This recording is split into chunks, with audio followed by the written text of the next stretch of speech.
Every fan has their own takes about the MLB trade deadline, especially when it comes to their favorite teams. Lord knows experts and pod people like myself are not shy about sharing their nearsighted and far-sighted insights. But let's have some fun with the trade deadline, Lunacy. We're not going to make predictions about who's getting traded where. We're going to test our convictions. What American League front offices are going to make trades, which GMs are dead for all intents and purposes as far as when it comes to the trade deadline. And there's a couple in the AL that I consider as being dead. And who's going to have to get in line in order to make their roster better on August 1st? Stick around. Help us make the calls on AL/Line.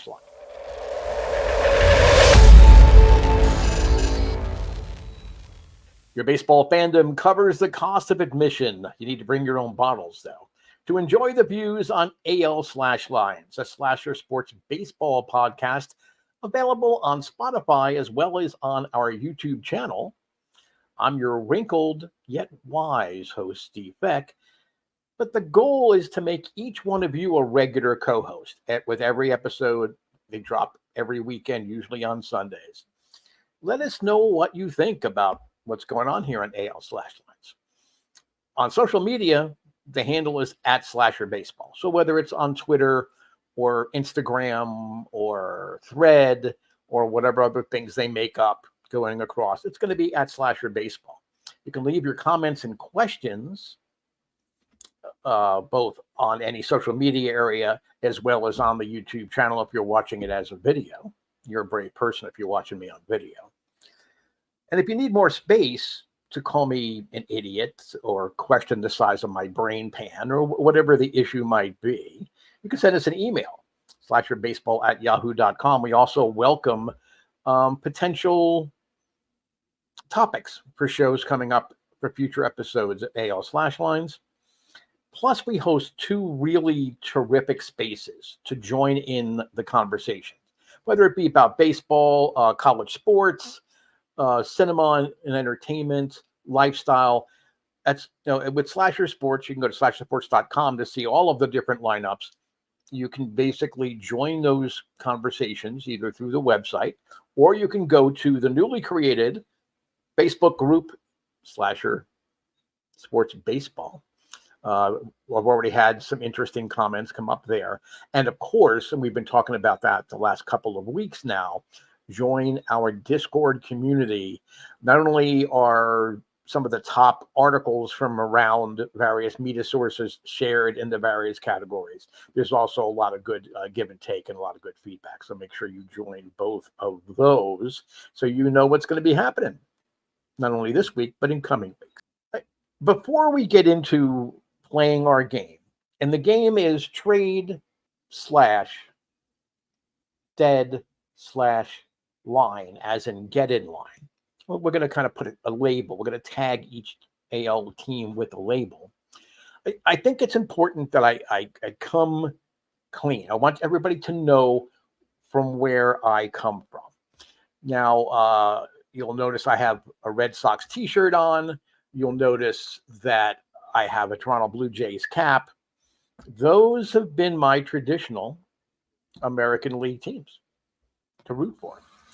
And I think I've said before that I believe even today, where you don't really have as much difference as far as style of play and rules between the American League and the National League, I think it's important to have a favorite team in both the American League and the National League. With National League teams, I think the teams that I have followed in the National League have generally followed where I live. I'm based in Pittsburgh, so obviously I'm following the Pirates a little bit more closely.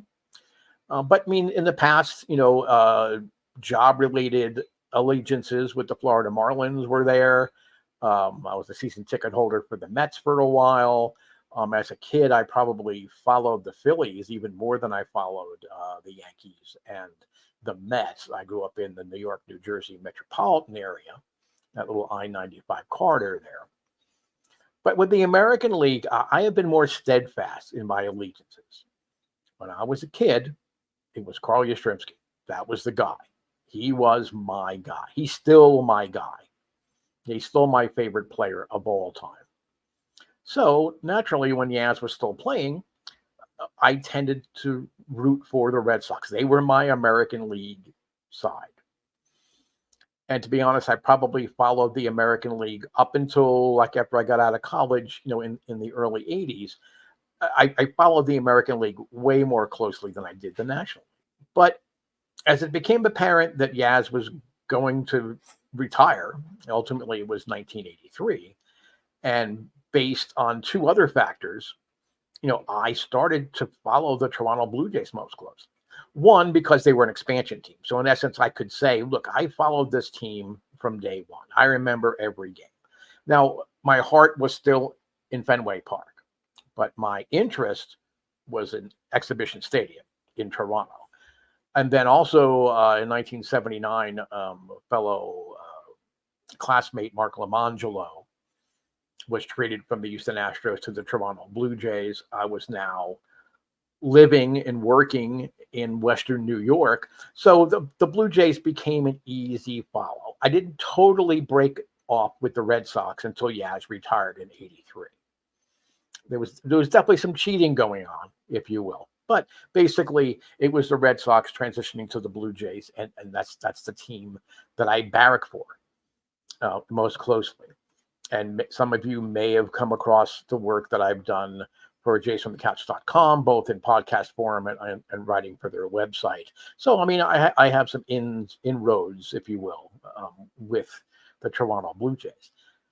But because I was so loyal to first Boston and then Toronto, I tended to focus a lot more intensely on American League news and trades and signings or whatever through the years. So that's where we came up with AL slash lines, really. I didn't want to just pick a team or pick a division like I do when I'm covering the National League here with Slasher Sports Baseball. There's another podcast that drops on Thursdays that goes by the handle of Central Intelligence. I'll let you determine whether the intelligence part is more tongue-in-cheek or whether it needs to be changed. But, I really focus more on the NL Central. Living in an NL Central city, I have found over the last couple of years, I follow the NL Central. The American League, I'm much more in depth. I'm much more involved on what's going on. And leading up to a trade deadline, I think I'm a lot more connected to what American League teams might do. I mean, out of self-interest, because again, I mean, I root for the Toronto Blue Jays. That's my team. So certainly, there's that. But I think it's important, when you're rooting for a team in a specific league and even a specific division, but I mean, we're talking the American League as a whole here. I think it's really important that you stay focused on what's going on with all of the competition in that league. The National League, I guess, is my mistress, but the American League, that's my true love. So I wanted to put that out there. So if there seems to be any perceived biases, they're not intentional, but I think it's important. That's what I love about certain baseball analysts, and commentators, not play-by-play people that are paid by the team and go through all of that. But I love it when, like, you have Mark DeRosa, who came up in the Atlanta Braves organization, is an unabashed Braves fan still to this day, even though he played for several other teams. Robert Flores, I mean, he lives and dies. He suffers on air on MLB Central with the Houston Astros. And then you can go down the line. I mean, and there are certain players. I mean, I think you would say Dan Plesac. He's not an apologist for the Brewers, but he just has a natural affinity for the Milwaukee Brewers franchise. So, now, okay, there may be some biases slipping in, but I'm not going to only focus on the Toronto Blue Jays or the Boston Red Sox or the AL East. we're going to follow teams. We're going to follow the sun from east to west with stops in the central every single week. We're going to take a look.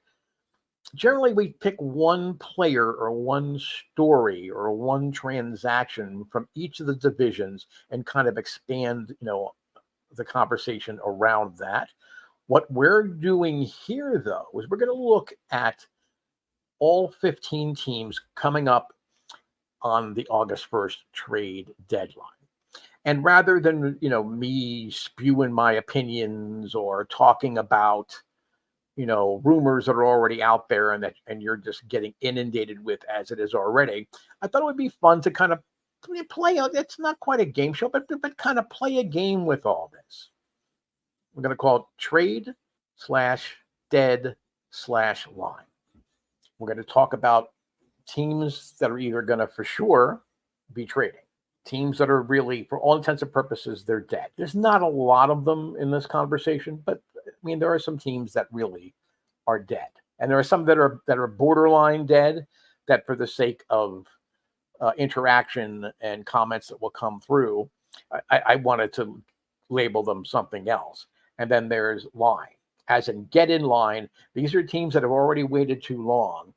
And with some of the early moves that have already been made, it's going to be harder for them to really add significantly to their roster.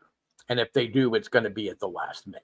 So we'll start over in the AL East, and we're going to do it in the order of the standings. So naturally, the first team we're going to try to put a label on, put a tag on, if you will, going into the deadline, is the Baltimore Orioles.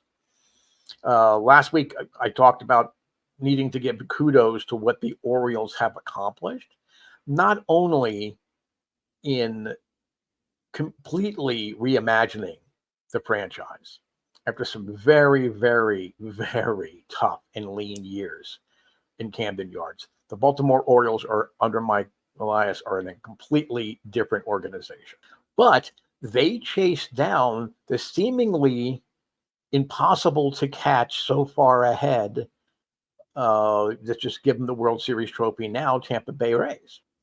Every team's going to have their peaks and valleys. Certainly what the Rays did was historic early on. And probably the best comp would have been the 84 Tigers. But keep in mind that after Memorial Day, the Blue Jays actually outplayed the Tigers, and they really couldn't chase them down because the Tigers were just so far ahead, and teams in the AL East were struggling a bit. But, if you went from Memorial Day to the end of the season, the Blue Jays would have been right on their tail. They still would have trailed the Tigers, but they were right up. They would have been within a handful of games of overtaking the Tigers in 84. The Orioles need to get in line. Now, they jumped out really early and got Fujinami from the Oakland A's. And I think that was a far-sighted, long game kind of a transaction. Fujinami's big. He throws hard. He just hasn't really been consistent as a major league pitcher. But you look at the Orioles bullpen and who they call upon on a regular basis, he sort of fits that model. Big guy, throws hard, and is going to miss bats. But really, I think what they needed to do was to add at least one starting pitcher. And now the price tag has been driven significantly higher because the White Sox have jumped out and set the market. That was a topic we talked about at length in last week's AL/Lines episode. They set the market. So now the return that they got is going to impact all these other teams. Now, the good news, if you're an Orioles fan, or you just find it a great story to, what the Orioles have done here in 2023, is that they have the prospect depth, and more importantly, the near MLB ready prospect depth to maybe overpay if a really, truly frontline starter becomes available that has not really been discussed or that teams haven't really committed to selling at this point. I'm not saying a Max Scherzer. You're not going to pay for a 40-year-old starter in the twilight of his career. You're not going to pay top prospect capital, but the Orioles can meet the price tag, the asking price, if a starter that's going to help them make a deep run in the American League playoffs. They can afford to do that without really setting the franchise back. And another team along the same lines as the Orioles would be the Tampa Bay Rays. Now, I have the Rays down as they're going to trade. And this might be more guesstimation than estimation. But Matt Germain, who you can follow on Twitter, he's a really great follower. I mean, he knows the Rays organization. He's been following them for years. He knows their minor league system inside and out. You can follow him at Matt Germain on Twitter. But he put out a tweet on Saturday that talked about the hard facts that the Rays have 10 legitimate contenders for starting rotation spots in 2024. So, what is the most coveted high ticket price item on any trade market? It's starting pitching. So, I think the Rays are going to find a way to justify bumping payroll up even higher than they have with the Franco extensions and other acquisitions that came in to bring in a bat or two. They're going to justify it by saying, okay, yes, I mean, we got to be careful about long-term expenditures here, but we can take on a contract of, let's say, a Paul Goldschmidt or a Pete Alonso, who are two guys that Matt Germain has talked about extensively as being an ideal target. I think they need to improve themselves defensively and at the plate at second base. You can never have enough reliable outfielders. So when they come to that realization that, okay, we're going to spend short term, but we're really going to realize revenues coming back in between, merchandise sales and, playoff shares, I think you will find that the Rays are going to make a deal, and they have that starting pitching, truly major league ready starting pitching in their organization, that a team, not necessarily a contender, but a team that might be close, is going to covet. Now, certainly, everybody wants controllable players, but it in this situation with the market so competitive for impactful rotation pieces, I think the Rays are going to be able to flip some of those chips and help themselves offensively become more consistent, because certainly over the last 4 to 6 weeks, the offense has not been very consistent for them. Now we come to the Toronto Blue Jays. Now, you would think that I'm going to be all gushy and talk about, the Jays, this is their year and they've done all that. The Jays are dead. They're dangerously close to becoming dead to me as long as Ross Atkins is in charge of baseball ops. I mean, the only thing that keeps me from getting out on the ledge is that James Click, the former GM of the Houston Astros, the guy that put together that World Championship team, is on the payroll. He's part of the front office.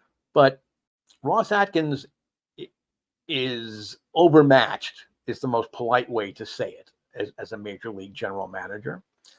But he's also the type of GM, and I'll give a comp a little bit to AJ Preller, who has no problem spending monopoly money, which in essence is what salaries are anyway, what payroll dollars are.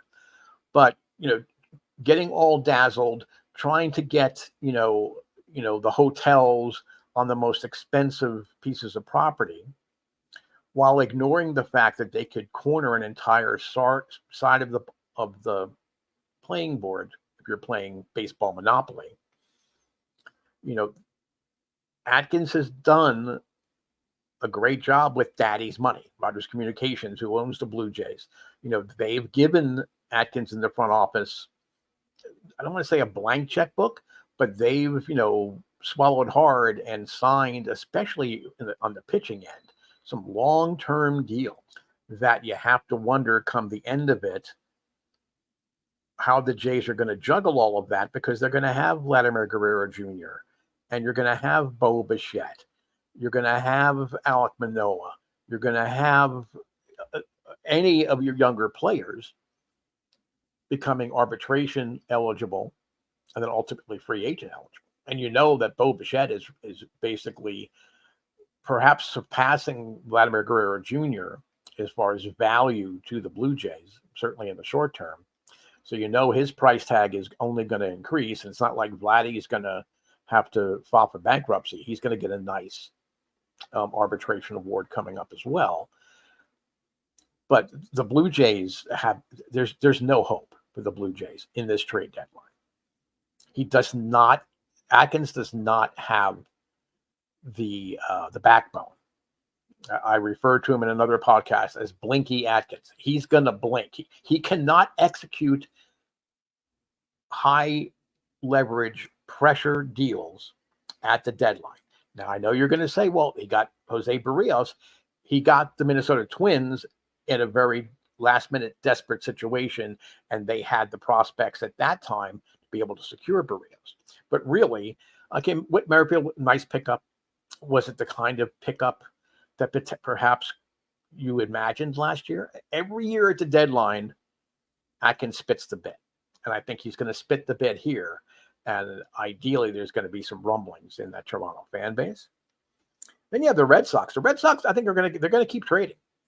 They're going to trade. Chaim Bloom has been taking all kind of crap, from the Red Sox fan base. Certainly, it's a very tough media to navigate anyway in Boston, but they're really getting up in arms.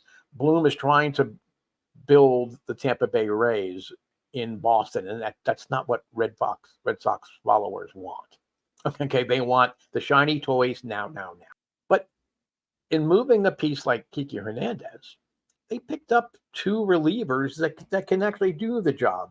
Robertson and Hagenman is the other guy. I mean, both of them have seen time, in the Dodgers, on the Dodgers roster in 2023. I think they're going to both be part of the bullpen as the Red Sox try to ride this, torrid streak that they're on into wild card consideration. If they can make a couple of more little, and it's not going to be big splash, big contract deals, but if they can make little tweaks here and add to the core that's already in place, now the Red Sox are going to have something to say about who is going to be a wild card, certainly coming out of the AL East, but also just in the AL in general. So I think the Red Sox are going to keep trading. It's not going to be big, splashy, like Dave Dombrowski era kind of trades, but they're going to add, and they're going to add pieces that are going to contribute now. The fact that Chris Sale came out and said, I don't care. I'll pitch long relief, mop up relief. I'll close games. Whatever you need me to do, that's what I'm going to do when I'm healthy. I mean, that's a good sign. I mean, this Red Sox team, they're not going to win the division by any means, and I'm not even sure they're going to be a wild card team, but they're going to be part of the conversation going down the stretch. And I think it's great that some veteran players are kind of going around there with them. Now, the Yankees are going to have to get in line. We all know that Brian Cashman is going to make trades. So you could say, well, he's going to trade. But at this point, for what they need, they're going to have to get in line, because everybody wants a hitter like Cody Bellinger or Randall Grichuk. Everybody is going to want to add to their infield depth. And the Yankees, at the same time, are also having to try to find a way. They want to get under that top luxury tax level in these trades that are going on. So, I mean, they're in a tough position. I mean, Cashman and the ownership put the Yankees in this position. And I hate to say this is echoes of the 1980s, early 90s Yankees, where they were always signing people and always trading for big names and contracts and whatever it is. But it was just that. It was that to grab headlines. on the back pages. It wasn't really to build an organization. And I think Cashman has sort of gotten away from what made the Yankees so dominant in his early years as the GM. So they're going to have to get in line. They're going to, they could, everybody can use bullpen arms. Everybody can use starting pitching. I don't know that the Yankees are going to spend on that unless they can move contract, but they definitively need a left field option that's going to hit on a consistent basis. And the rest of their roster, those that are healthy are not necessarily performing up to standards. We'll see what Sean Casey can do. My guess is that Aaron Judge's return automatically is going to take the pressure off of a lot of players on that Yankee roster. Let's look at the AL Central. The Twins, they're dead. They've made their trade. And quite honestly, I like the trade. They traded Lopez for Dylan Floro. It might not seem like a flashy kind of deal. The Twins aren't going to be a flashy kind of trade deadline player really ever unless they are significantly ahead in the standings, and they're not. They're still trying to hold off the Guardians in the AL Central. So they've made their deal. Their front office, Thad Levine realizes, okay, we can't be, fishing for marlins, no pun intended, because the trade they made was with the Marlins. We need to fish, do some surf fishing, try to get some nice size, stripers or whatever it is out of the surf and see if we can add to it. I think they just don't have the pieces that they can move to get a really high impact bat or high impact starter, though their pitching, I think, has been better than a lot of teams give them credit for. So I think the Twins are dead. Not because they don't have a desire to. I think they've made their move, and there's really not much they can do. They have to try to maximize their roster to the best of their abilities. You're going down the stretch and try to win the AL Central. Then once they're in the playoffs, they can do that.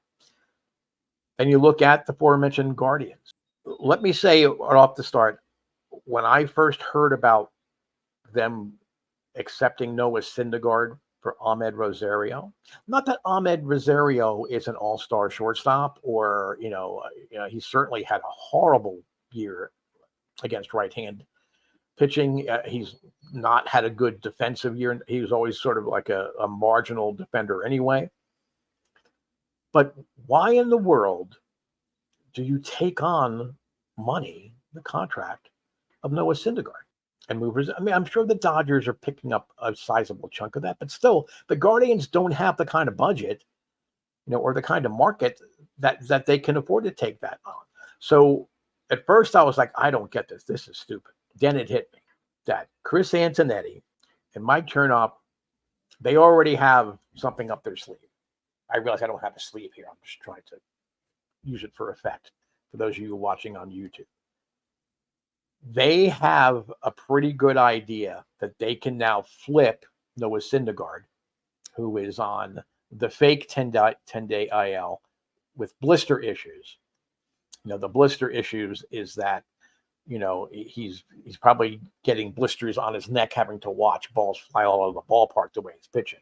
But there is going to be a team that is desperate enough that they're going to add, him being Syndergaard to their rotation and hoping that they can catch lightning in a bottle.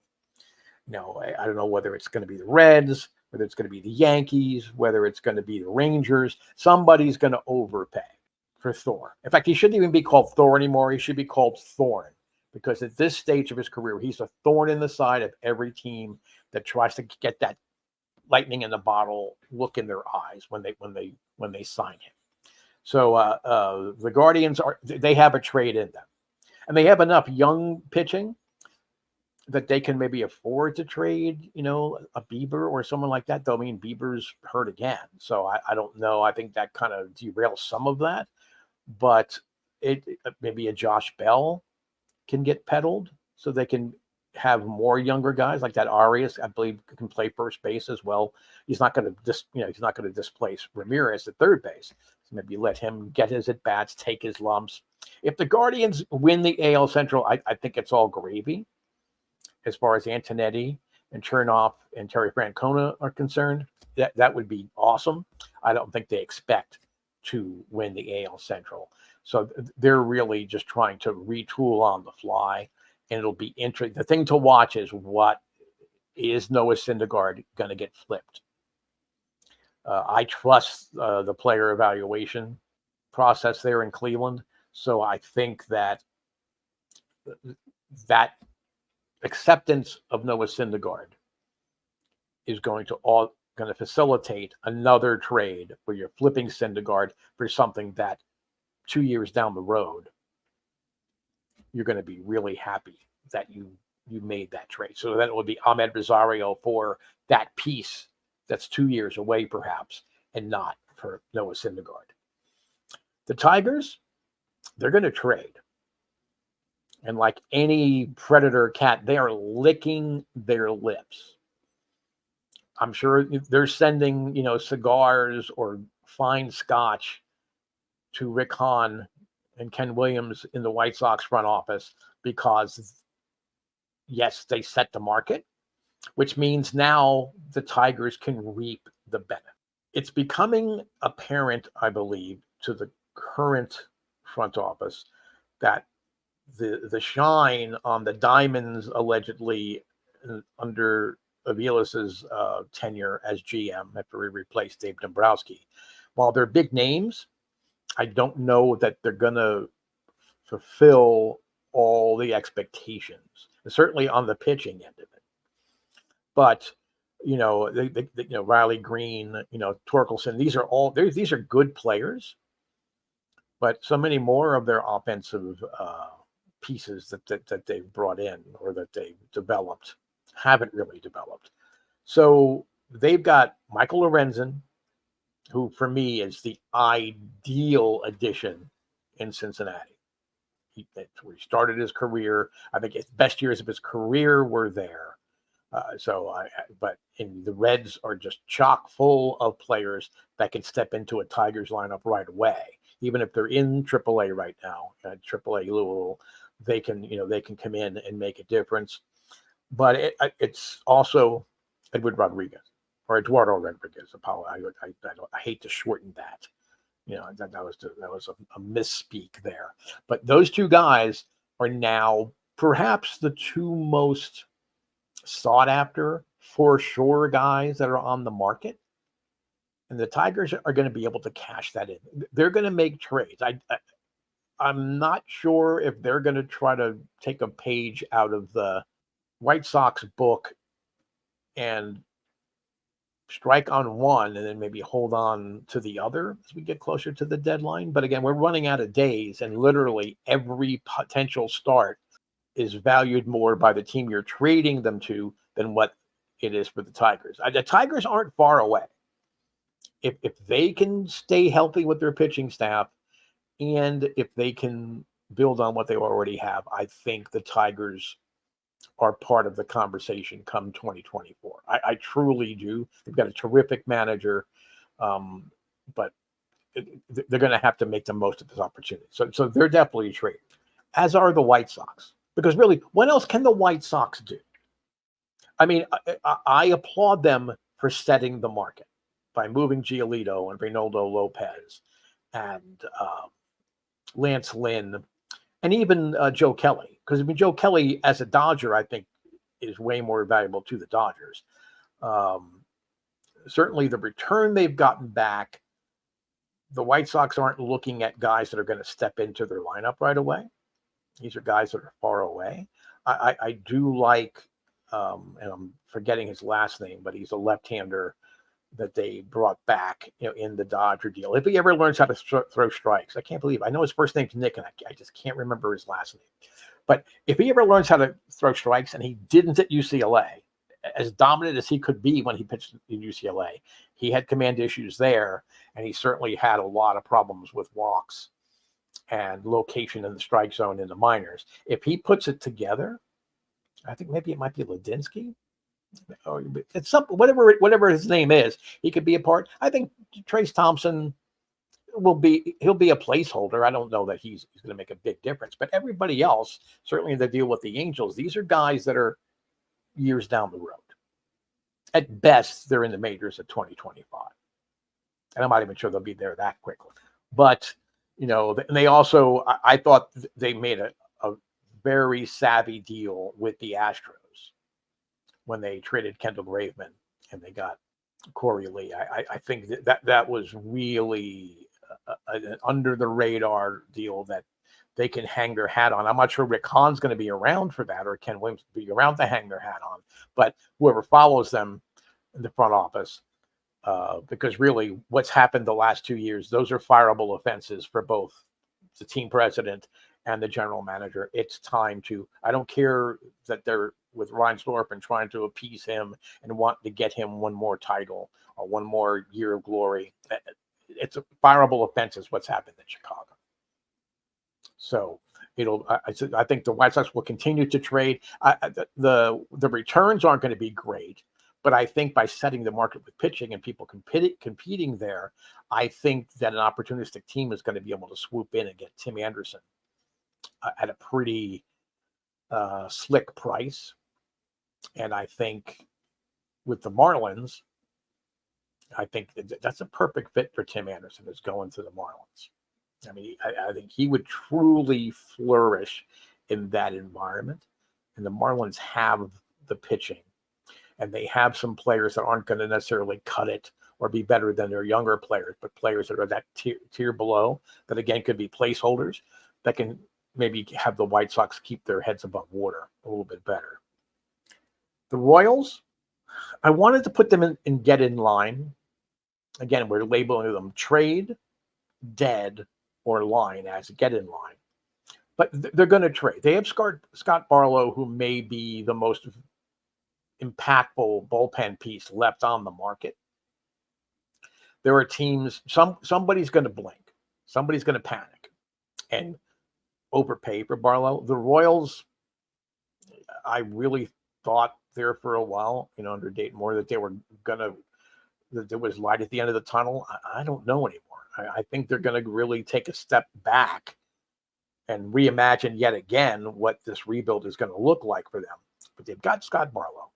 So he's going to bring back something that, especially since the Royals, if you look at the Aroldis Chapman return, they don't mind taking a young guy. I mean, they got a kid from the Dominican that's, I think he's 17, and he's already been playing for 2 seasons, and he's holding his own against much older players. So they're willing to step back and take that younger, projectable, high-ceiling guy in any kind of return for a piece.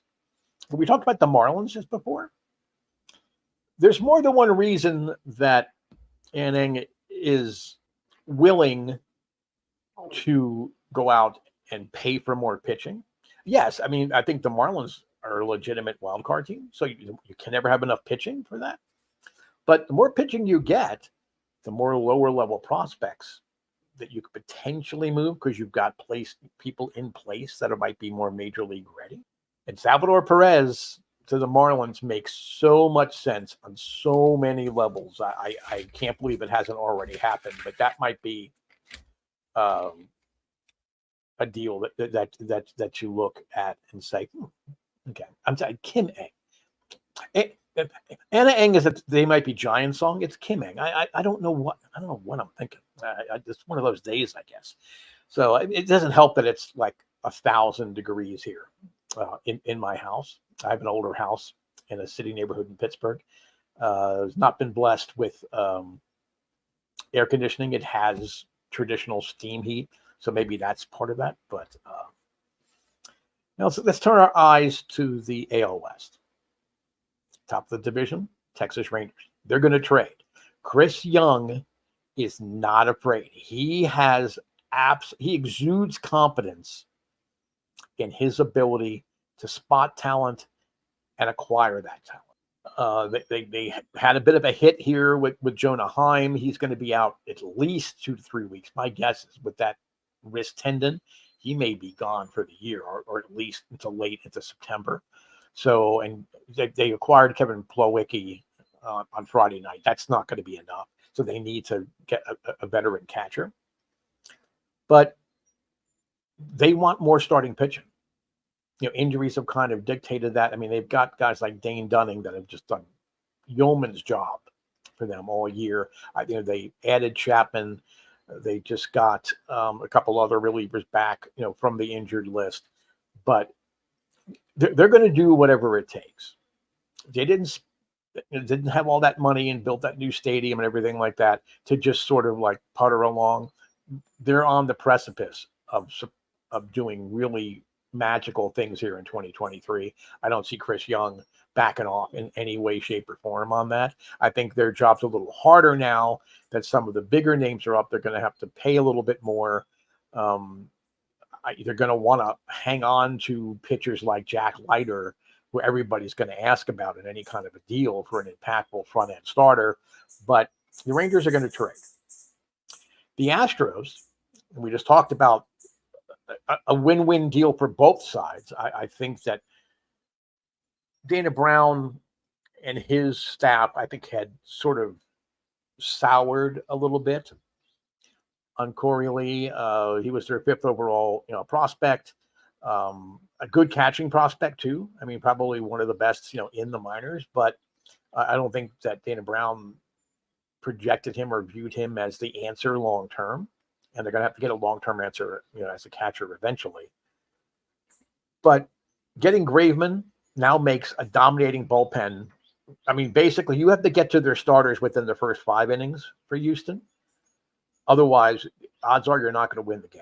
I mean, that bullpen is shut down, and not enough people talk about it. And I have to admit, in the preseason, I was kind of poo-pooing what their bullpen was going to be, but they have shut me up, certainly. And if you have any doubts, I think you need to take a look at some of the stat lines there.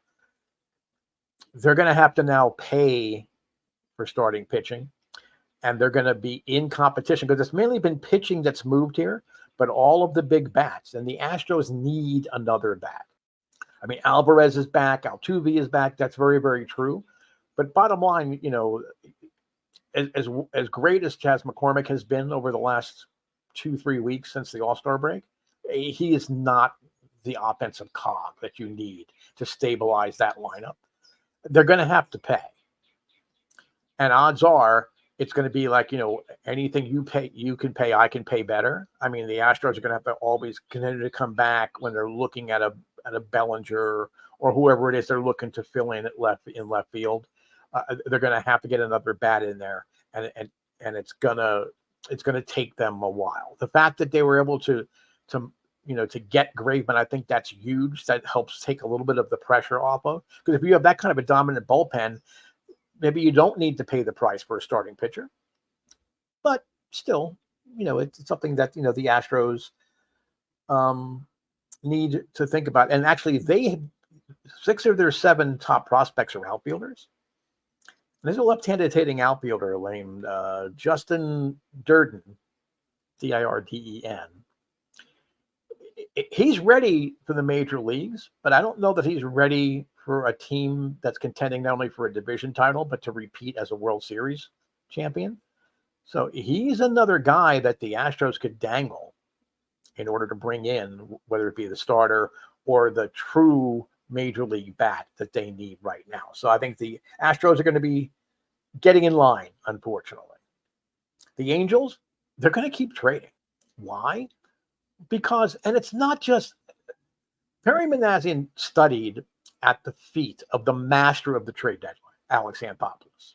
They were in Atlanta, and Anthopoulos pulled up one of the great trade deadlines ever in 2015 when he was the head of the Blue Jays baseball ops before Shapiro and then Atkins came in. But they've got nothing to lose. It is time to make the playoffs at long last. And it's not like, we need to do that to keep Shohei Ohtani. Does that help the ability to keep him? Yeah, but if Artie Moreno's not afraid to spend $600 or $700 million on Ohtani, and that might even be a bargain. I don't think it really matters. I think that the Angels and the Manassian are going to find those little pieces that they can keep adding little upgrades that can perhaps keep their head above water until September or maybe even August. If they get on a hot streak, now suddenly they are a main player in the wild card race. They're not going to beat out the Rangers or the Astros for the division, but they could be in that wild card race. So they're going to keep trading. And when they talk about, well, they gave up their second and third best prospects in the deal, for Giolito and Lopez. Well, the Angels are in the lower 20s as far as their farm system rankings, but the guys they moved are guys that really weren't going to be in their immediate plans. These are guys that are the catcher, the Cuban catcher that they acquired, Cotero. He's not going to dislodge Ohapi unless Ohapi has serious complications from the labrum surgery that he had earlier in the year, and he's already on the precipice of coming back to upgrade the catching position there, certainly with the bat. He was going to upset him, and then Bush is going to be behind pitchers like Griffin Canning and Berea and Detmers, Sandoval. He's way behind them as far as contending for rotation spots. So he's going to benefit the White Sox way more than he would really impact the Angels. So the Angels, I think, they're going to keep trading. And again, it's because Perry Manassian knows how to manage a trade deadline. He was there side by side with Anthopoulos when they put together what became a championship team there in Atlanta. He's going to be able to do that and not blink. Seattle, they're going to make it. They're going to make a deal, if not two. It's Jerry Dipoto, after all. They're going to make a deal, but they're going to have to get in line. But they're going to purposely be willing to get in line. Maybe even let somebody cut the line. So, oh, sure. You can get in front of us. They're going to wait to the last minute, because they have on their roster the type of controllable young pitching that people are going to fall over themselves for. But he doesn't have to trade that controllable pitch. He doesn't need to trade Kirby. He doesn't need to trade Wu or Bryce Wilson. He doesn't need to trade them. He's not going to trade Castillo, and he's not going to trade Logan Gilbert. But he's got those pieces. He's got Teoscar Hernandez, who's going to be a free agent, an impact bat on a team like the Yankees, just as an example, okay, or the Astros. Dipoto doesn't care if he's trading within the division. He's another guy that has supreme confidence in his talent evaluation. Does he make missteps? Sure he does. Does he mope about it? No, he doesn't. He just keeps moving. He keeps cranking and cranking. He's like Dombrowski. He's like AA. He's like even AJ Preller, who's really made a mess of things in San Diego, but still, these are the guys that just don't hesitate. Okay, we need to do this. Okay, we're going to get this. We're going to get that. Jonathan India has been put on the board for the Reds. You think the Reds aren't going to not only pay the price of India, but they've got so many major league ready position players, and that's where the Mariners really need some help. India is an upgrade over Colton Wong at second base. And I think we haven't seen the best of Jonathan India as a professional. So, I mean, these are the kind of guys that he's going to be able to demand based on how much pitching depth the organization is. And just today, they talked about making Paul Sewald a leverage reliever. Is he going to close for a contender? Maybe not, but he certainly is a great 7th and 8th inning guy option. He's very reliable. He's very trustworthy. So we'll see what's going on here. So Seattle's getting in line, but they're voluntarily waiting. They're not getting in line because they waited too long. They're purposely waiting to the last minute to absolutely squeeze the maximum amount of value on pieces that they could live with trading. Will they like to trade them? Probably not. But again, Dipoto's not going to flinch. And then, of course, we have the Oakland/Las Vegas Athletics. They're dead. Honestly, there's just nothing that they can offer or nothing that they can do at this deadline that's going to matter one iota. At this point, their eye is on 2025. So, I mean, if they get something for Tony Kemp, great. It's not going to be a lot. So I mean, those kind of pieces, the A's, they're not worried about 2023. They're worried about putting these young prospects in the best position that they can going forward into 2024 and then moving to Las Vegas in 2025. That's what they're focused on. Having a team that's either on the verge of contention that people can fall in love with easily in Las Vegas, or that are going to be paying dividends for all the investments in the stadium there, in the city of Las Vegas and the state of Nevada. That's what they're focused on. So they're a non-factor in this trade deadline. There's just no one on the A's currently, except maybe Brett Rooker, and I'm not sure that he is available. I think he needs to be a placeholder for them. There's just nobody really there in Oakland that's going to matter. So I hope you had fun playing along with us, the trade/dead/line game here, talking as we kind of get ready for the final days of the trade deadline. As always, it's not my word that matters, it's yours. I want you to think about things, so that's why I might throw out things that might seem kind of outside the box or out in left field, beyond left field, like out, in one of the lounges there. You're not even sitting in a seat. I throw that out there because I want you to think about potential things that maybe other outlets or other podcast hosts are not throwing out there for you or having you consider. And we want these conversations going. Again, on social media, it's at @SlasherBaseball. You can email us, slasherbaseball@yahoo.com. Don't forget that not only do we have AL/lines, we also presented Slasher Sports Baseball Central Intelligence that focuses on the 5 teams in the NL Central. So it's a little bit more division centric, but we talk about baseball in general and how all the different teams in that division, the future's really bright. I think the dimmest future in this division might be the team that has been traditionally the best team, the St. Louis Cardinals. So make sure you do that. Please do visit slashersports.com for information, not only on baseball, but Christian Rao has got a series of just amazing college football articles and information that he's going to be dropping starting August the 1st.